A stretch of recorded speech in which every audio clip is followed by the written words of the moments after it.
Hi tears, இன்றைக்கி அம்மா வீட்டில் ஒரு ஸ்பெஷல் ஹாலிடே ஃபுட் என்ன பண்ணோன்னு பார்க்கலாமா. மார்னிங் வந்து பசங்களுக்கு வந்து வாட்டர் மெலன் வந்து ஸ்ப்ரைட் மிக்ஸ் பண்ணி ஒரு மாக்டெயில் மாதிரி ரெடி பண்ணி கொடுத்தேன். ஸோ ஈவினிங் வந்து நான் பீட்ரூட் அல்வா வந்து அவங்களுக்கு பசங்களுக்கு பண்ணி கொடுத்தேன். ஸோ ரொம்ப ஹெல்த்தியாகவும் இருந்துச்சு, ரொம்ப டேஸ்டியாகவும் இருந்துச்சு. பசங்க எல்லாம் ரொம்ப நாளாக ஆசைப்பட்டுட்ருக்காங்க மாடியில் நிலாச்சோறு சாப்பிட்ணுன்னு சொல்லிட்டு.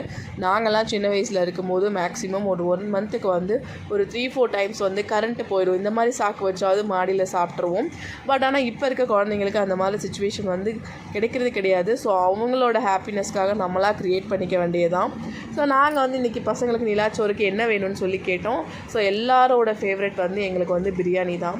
அந்த ஜீரக சம்பா போட்டு தம் போட்டு பண்ணுற பிரியாணி வந்து எல்லாரோட ஃபேவரெட்னு கூட வச்சுக்கலாம். ஸோ ஒருத்தவங்க ஆனியன் கட் பண்ணுறது, ஒருத்தவங்க வந்து தயிர் பச்சடி செய்கிறது. ஸோ என்னோடய சிஸ்டர் பிரதர்ஸ் எல்லாருமே சேர்ந்து தான் நாங்கள் பண்ணோம். ஸோ கீ வந்து நிறைய விட்டுட்டு அழகாக சீரக சம்பா அரிசியை வந்து ஊற வச்சுட்டு தம் போட்டு இன்றைக்கி வந்து பாய் வீட்டு ஸ்டைலில் பண்ண சொன்னாங்க. ஸோ ஸ்பைசஸ் அந்த ஏலக்காய் இது எல்லாமே நானே வீட்டில் ரெடியாக அரைச்சி, பிரியாணி பவுடர் எதுவுமே கடையில் வாங்கி நான் ஆட் பண்ணலை. கரம் மசாலாலேருந்து பிரியாணி மசாலாலேருந்து எல்லாமே இந்த ஸ்பைசஸ் வந்து நான் வீட்டில் ரெடி பண்ணி அரைச்சது தான். ஸோ பிரியாணி செய்யும் போதே வாசனை வந்து பயங்கரமாக இருந்துச்சு.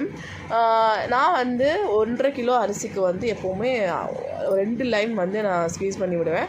ஸோ இன்றைக்கி 2 லைம் போட்டு 2 கிலோ அளவுக்கு வந்து நான் 2 லைம் போட்டு நல்லா கிண்டி விட்டேன். ஒரு விஷயத்தை நம்ம பண்ணும் போதே நல்லா வருமா வராதான்னு தெரியும். ஸோ பிரியாணி எனக்கு கிண்டும் போதே தெரியும் கண்டிப்பாக இன்றைக்கி பிரியாணி சூப்பராக வரும்னு சொல்லிட்டு. நம்மக்கிட்ட விறகடுப்புலாம் கிடையாது. ஸோ சார்கோல் வச்சு அந்த ஸ்மோக்கி ஃப்ளேவர் வேணுன்றதுக்காக ஒரு பவுலில் சார்கோலை ஹீட் பண்ணி அதில் கொஞ்சம் கீ விட்டு ஸோ வாழை இலை வச்சு தம் போட்டு மாடி கொண்டு போய் தான் ஓப்பன் பண்ணோம். எல்லாத்துக்கும் பயங்கர பசி. அது மட்டும் இல்லை, அதை பார்த்தோன்னே எப்படா சாப்பிடுவோன்னு ஒரே கிரேவிங்ஸ் தான். ஸோ பிரியாணி, அதுக்கப்புறம் வந்து என்னோடய சிஸ்டர் வந்து ரெட் சில்லி சிக்கன் பண்ணியிருந்தாங்க. செம்மையாக இருந்துச்சு.